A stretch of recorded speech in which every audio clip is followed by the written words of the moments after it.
First contact in the void. High Commander Zalevix stood motionless before the quantum display, his iridescent scales reflecting the soft blue glow of countless star charts. The bridge of the Virthani exploration vessel Eternal Seeker hummed with the usual efficiency of his crew, but something unusual had caught their attention, a signal, primitive yet persistent, emanating from a previously ignored sector of space.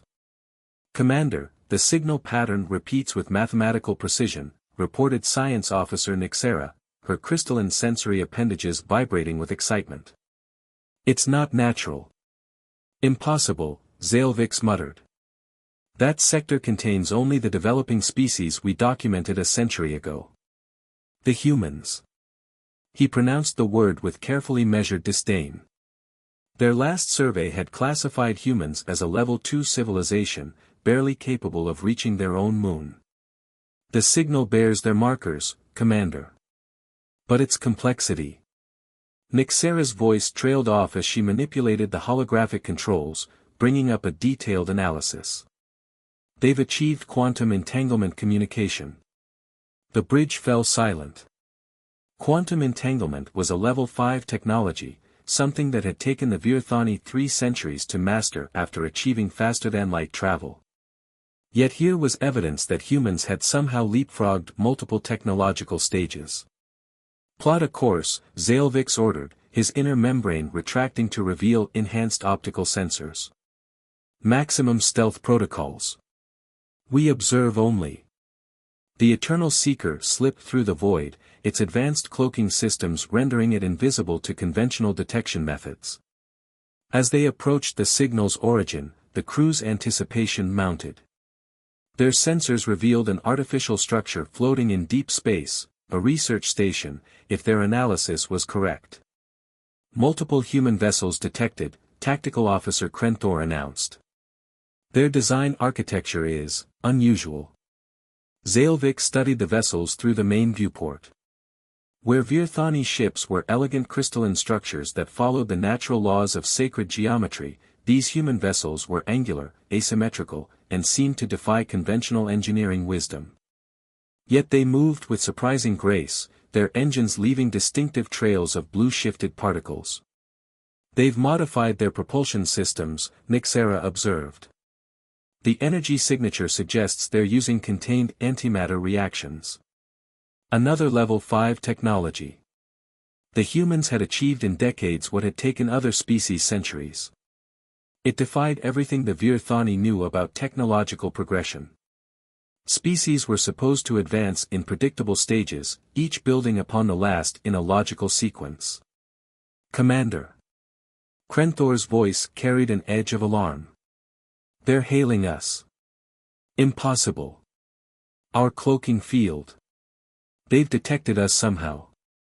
The hail is specifically directed at our location." Zalevix felt his scales ripple with discomfort. No one had ever penetrated their stealth systems before. On screen, he commanded, straightening his posture to project the dignity expected of a Virthani High Commander. The holographic display shimmered to life, revealing a human female.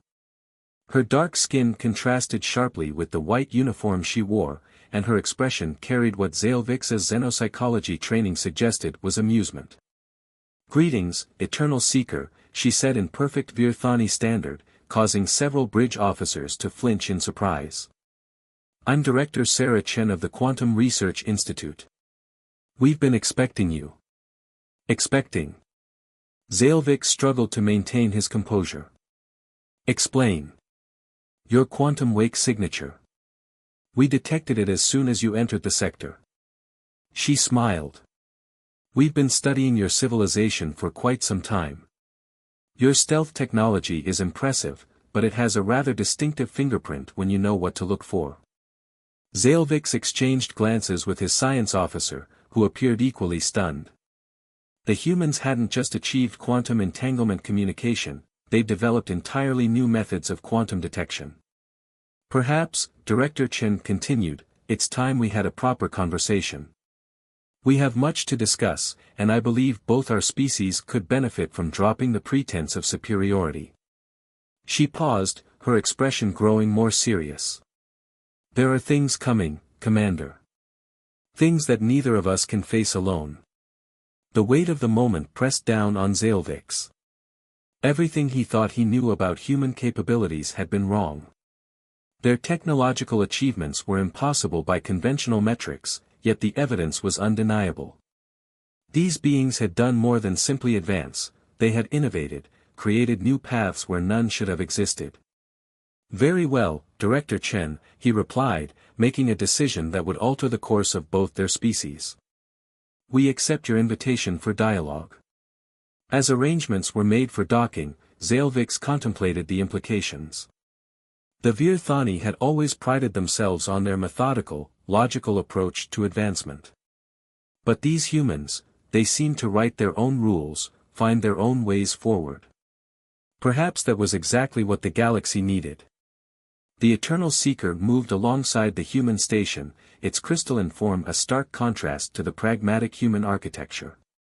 Two civilizations, two approaches to understanding the universe, about to merge in ways neither could fully predict. And somewhere in the vast darkness beyond, something waited, something that would test them both. The Bridge Builder. The observation deck of the Quantum Research Institute buzzed with an energy that made High Commander Zalvix's scales itch. Humans moved with what seemed like perpetual motion, their quick gestures and rapid speech patterns a stark contrast to the measured dignity of his own species. At the center of this controlled chaos stood Director Chen, calmly explaining their quantum detection breakthrough to a group of wide-eyed Virthani scientists.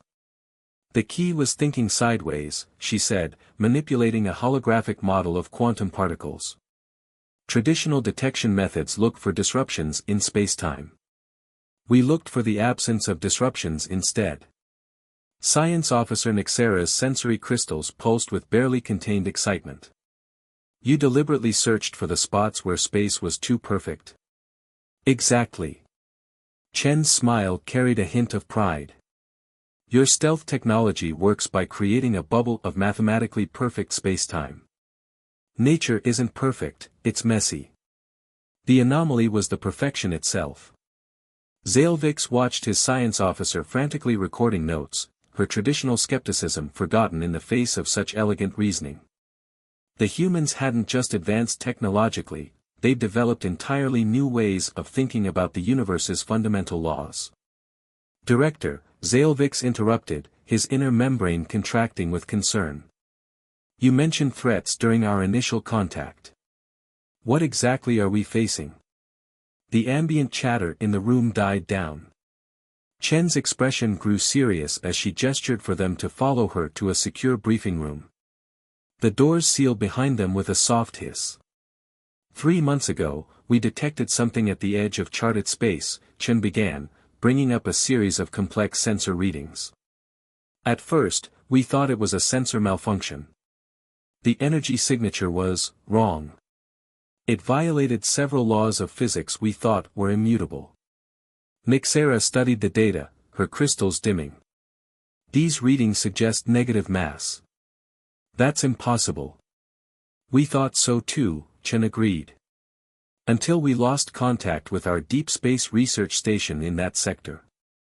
When we sent a probe to investigate, we found this. The holographic display shifted to show what appeared to be a tear in space itself, its edges writhing with impossible geometries. Around it, space itself seemed to be unraveling, breaking down into its constituent parts. Reality decay, Zalvix whispered, his scales paling. It was a theoretical phenomenon his people had discovered centuries ago, the ultimate nightmare scenario.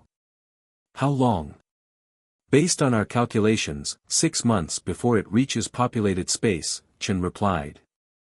Your people discovered this possibility theoretically. We've been studying practical applications of dimensional mechanics. Together, we might have a chance. Zalvix felt the weight of millennia of Virthani tradition pressing down on him. His people's laws strictly regulated the sharing of advanced technology with other species. Yet these humans had already surpassed many of their assumptions. The Council will resist, he said finally. They will say you're too unpredictable, too reckless with power. Chen's response was interrupted by a young human bursting into the room, face flushed with excitement. Director. The simulations, they worked. The quantum bridge theory, it's viable.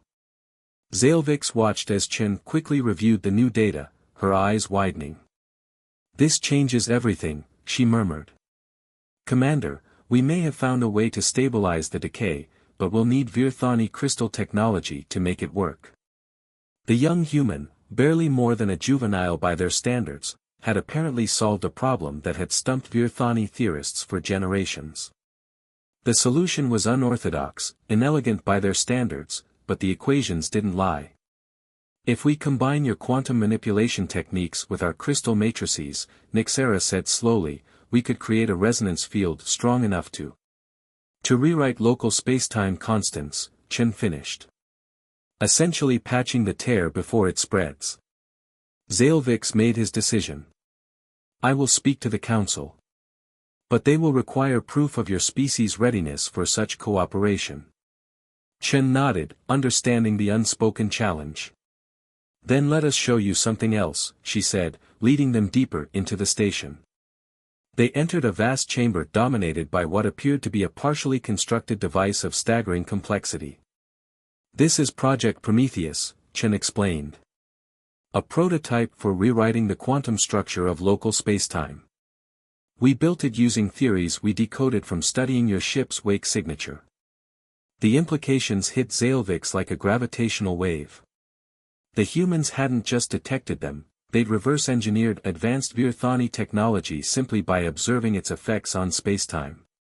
It was simultaneously terrifying and awe-inspiring. Your species moves too fast, he said, but there was a new respect in his voice. You take risks we would spend centuries contemplating. We move fast because we have to, Chen replied softly. Our lives are short by your standards, Commander. We don't have the luxury of time. Every generation might be our last, so we push harder, reach further. She paused, looking at the prototype. Sometimes the greatest discoveries come from necessity. As if to emphasize her point, alarms suddenly blared throughout the station. The tear in spacetime had grown exponentially in the last hour. Their timeline had just shortened dramatically. The time for careful deliberation was over. Two civilizations, one ancient and methodical, the other young and bold, would have to trust each other or watch reality itself unravel around them. The real question was, could they bridge their differences in time to save them all? Trial by fire. The Virthani Council chamber, normally a place of measured contemplation, erupted into chaos as the holographic display showed another research station vanishing into the spreading void. The reality decay was accelerating, defying their most careful predictions. 3 hours, Chen announced grimly, her holographic projection standing firm before the assembled council. That's how long it took to consume an entire sector. The decay is learning, adapting to our attempts to contain it. High Counselor Vexthor's scales flickered with barely contained anxiety. Impossible. Cosmic phenomena do not learn. This one does, Zalevix interjected, standing beside Chen's projection. The human predictions have been accurate every time. We must act now. The chamber's crystalline walls pulsed with the agitated energy of its occupants. Centuries of protocol and procedure were crumbling in the face of an unprecedented threat. The Virthani way had always been to analyze, to consider every possibility before acting. But they were running out of time. Show them, Chen said quietly. Zalevix nodded, transmitting new data to the central display. The chamber filled with images of the human quantum bridge device, now integrated with Virthani crystal technology. The hybrid creation was unlike anything either species had built before, organic curves of crystal lattice interwoven with stark human engineering. The first test was successful, he reported. We managed to stabilize a small tear in controlled conditions. But scaling up for the main breach. He paused, his inner membrane flickering. The power requirements are beyond anything we can generate. Not necessarily, came a new voice. Dr. Marcus Zhang, the young human physicist who had first cracked the quantum bridge theory, stepped forward. His hologram appeared beside Chen's, clutching a datapad. "We've been thinking about this wrong. We don't need more power, we need to think sideways again." The council stirred uneasily at the human's directness, but desperation had made them willing to listen. "Explain," commanded Vexthor. Zhang's fingers flew across his datapad, bringing up new simulations. "The decay isn't just destroying reality, it's converting it into energy. What if we could harvest that energy? Use the decay's own power against it?" Nyxera's crystals blazed with sudden understanding. "Like a stellar feedback loop, but with reality itself." "Exactly." Zhang's enthusiasm was contagious. "The Virthani crystals can channel quantum energy with nearly perfect efficiency. If we modify the bridge device to act as a converter instead of just a barrier, we could create a cascading reaction," Chen finished. "The stronger the decay becomes, the more power we have to fight it." The chamber erupted in technical discussions as Virthani scientists began running calculations. It was dangerous, untested, and violated several fundamental laws of physics. It was, in other words, perfectly human.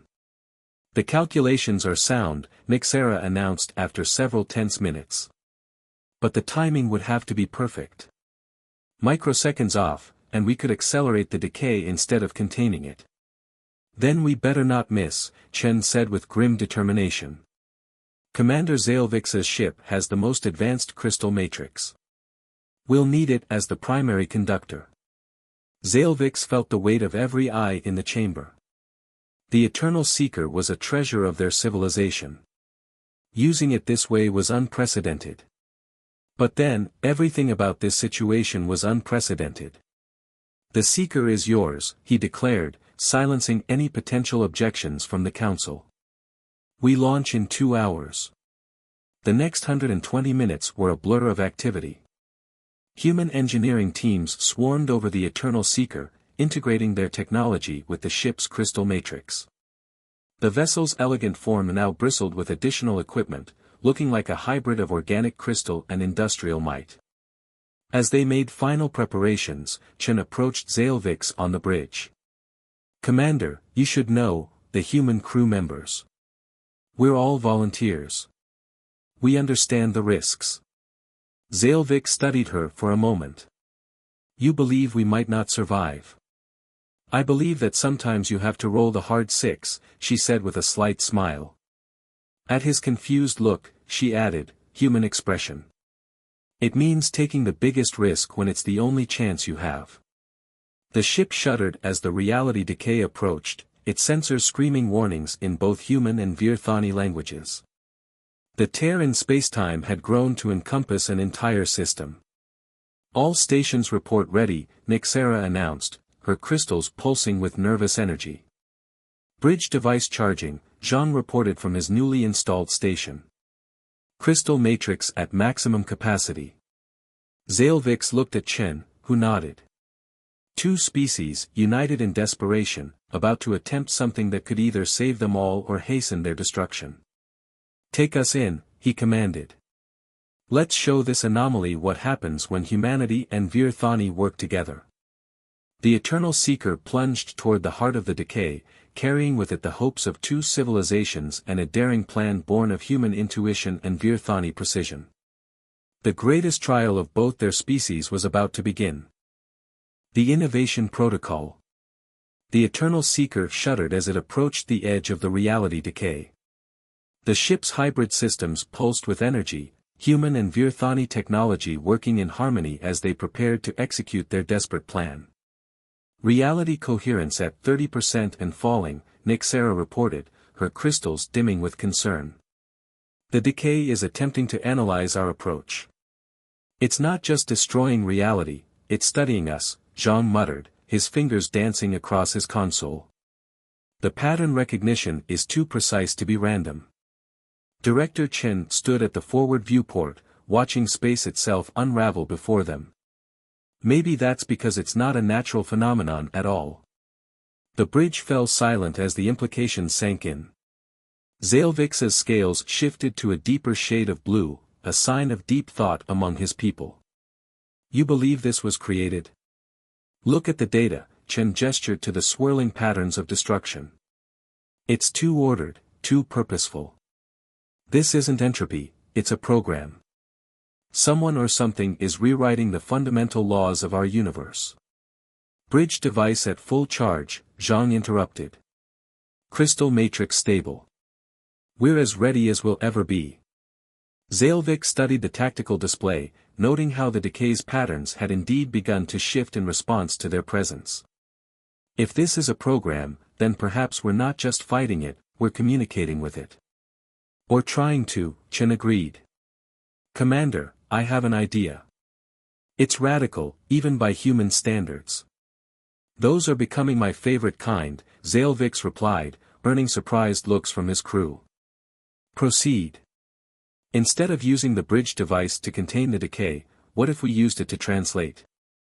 The decay operates on quantum principles we've learned to manipulate.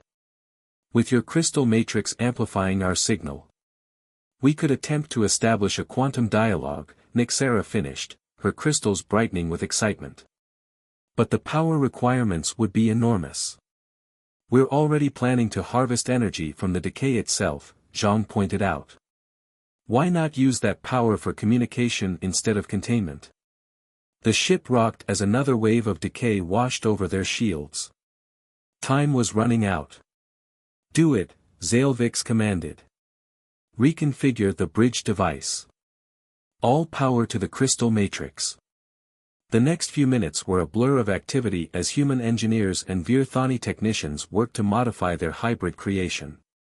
The ship's crystal spine began to pulse with new patterns, resonating with the quantum frequencies of the decay itself. Translation protocols online, Chen announced. Beginning broadcast. The bridge device activated, sending pulses of quantum energy into the heart of the decay. For several tense moments, nothing happened. Then the decay changed. Its chaotic patterns began to organize themselves, forming complex geometric shapes that shifted and evolved. It's responding. Zhang exclaimed. The patterns, they're not random. They're mathematics, Nixera whispered. Pure mathematics. The universal language. Before their eyes, the decay began to coalesce into a coherent form. Through the viewport, they could see it taking shape, a vast, crystalline structure that seemed to exist in multiple dimensions simultaneously. By the ancestors, Zalvik breathed. It's a ship. The structure continued to materialize, its surface covered in symbols that combined aspects of both mathematical equations and organic patterns. As they watched, a new signal began to penetrate their communication systems. We are the architects, a voice resonated through the bridge, speaking somehow in both human and Virthani languages simultaneously. We seed the cosmos with tests, searching for species capable of understanding, of reaching beyond their limitations. Tests. Chen stepped forward. You were testing us by threatening to destroy our reality. We offer evolution through crisis, the voice replied. Only through the combination of human intuition and Virthani wisdom could this test be passed. You have proven yourselves ready. Ready for what? Zalvik demanded. For the truth of reality itself. Your universe is but one of many, each with its own laws, its own possibilities. We are its gardeners, its custodians. And now, you have earned your place among us. The hybrid systems of the Eternal Seeker hummed with new energy as data began streaming into their computers, knowledge beyond anything either species had imagined. But more importantly, they had discovered something even more valuable, the power of their combined potential. Well, Chen said with a slight smile, I guess sometimes the craziest plan really is the best one. Zalvik found himself making the Virthani equivalent of a chuckle. Perhaps that is the greatest lesson we could learn from humans, that innovation often requires us to embrace the impossible. The eternal seeker hung in space between realities, its crystal matrix glowing with newfound purpose. Two species had faced extinction and emerged stronger, not just surviving but evolving. The universe, they were learning, was far stranger and more wonderful than either had imagined. And this was just the beginning. Legacy of Two Worlds. 1 year after their encounter with the architects, the Quantum Research Institute had transformed. Where once stark human architecture dominated, now crystalline spires merged seamlessly with practical human design. It was a physical representation of how both species had changed, no longer separate, but something new, something more. Director Chen stood in her office, now featuring a Virthani crystal meditation chamber alongside her traditional desk. She was reviewing the latest breakthrough from their joint research teams when High Commander Zalevix arrived. The Council has approved the expansion of the integration protocol, he announced, his scales now bearing the iridescent sheen that indicated extensive exposure to human quantum technology. All Virthani academic institutions will now include human instructors. And the Human Coalition has approved Virthani crystal technology in all major research facilities, Chen replied with a smile. Though I hear some of your scientists are still adjusting to our reckless pace. They're learning to appreciate human efficiency, Zalevix said diplomatically. Just as your people are learning the value of our thoroughness. The changes hadn't been easy for either species. The Virthani had struggled with humanity's tendency to leap before looking, while humans had chafed at the methodical pace of Virthani protocols. But the results spoke for themselves. A hologram sprang to life between them, showing their latest joint project, a network of quantum bridges spanning the galaxy, using modified versions of the technology they developed to communicate with the architects. Travel times between systems had been reduced from years to minutes. The architects were right, Chen mused, studying the network's intricate patterns. We needed each other. Your wisdom, our intuition. Apart, we were incomplete. Speaking of the architects, Zalevix's inner membrane flickered with excitement. Dr. Zhang believes he's decoded another portion of their database. Something about parallel dimensional matrices. A young human burst into the office, interrupting them. Director. Commander. You need to see this. They followed the excited researcher to the main laboratory, where a familiar sight greeted them, reality itself seeming to twist and bend. But this time, it wasn't decay. This distortion was controlled, purposeful. We did it, Dr. Zhang announced proudly, standing beside a humming crystal matrix of human design. We've managed to replicate the architect's dimensional folding technique. Small scale, of course, but it proves we can do more than just use their technology, Nixera finished, her crystals pulsing with joy. We can understand it, improve it, make it our own. The demonstration continued as the team explained the principles behind their success, a perfect fusion of Virthani theoretical frameworks and human experimental approaches. What had once seemed like magic was becoming science, comprehensible and controllable. The architects haven't contacted us since that day, Chen noted quietly to Zalevix. Do you think we'll see them again? Perhaps they're watching even now, he replied, seeing how we use their gift. Or perhaps. His scales shifted thoughtfully, perhaps we're meant to find our own way forward. Their conversation was interrupted by another excitement from the research team. They'd managed to stabilize the dimensional fold, creating a window into what appeared to be another reality entirely. Through it, they could see strange stars and impossible geometries, a universe operating under different laws of physics. We're ready for the next step, Zhang announced, looking to both leaders for approval. We can begin exploring these other dimensions, learning their laws, understanding how reality itself works. Chen and Zalevix exchanged glances. A year ago, such a proposal would have led to weeks of debate, with humans pushing for immediate action and Virthani counseling careful study. Now, they had found their balance. Proceed, they said in unison, then shared a moment of amusement at their synchronization. As the team began their careful preparations, Chen reflected on how far they'd come. The threat of reality decay had forced them together, but choice had kept them there. They had proved that different approaches to understanding the universe weren't mutually exclusive, they were complementary.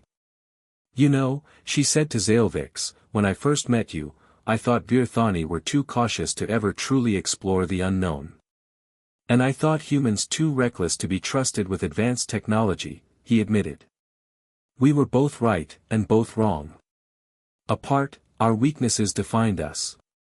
Together, we're something new, Chen finished. Something better. Through the dimensional window, new worlds beckoned. But the greatest discovery wasn't the technology that made it possible, or even the knowledge the architects had shared. It was the understanding that diversity, of thought, of approach, of being, wasn't an obstacle to be overcome, but a strength to be embraced. The legacy of their partnership would echo through both their civilizations, a testament to what could be achieved when ancient wisdom and bold innovation joined forces. The universe, vast and mysterious as it was, didn't stand a chance.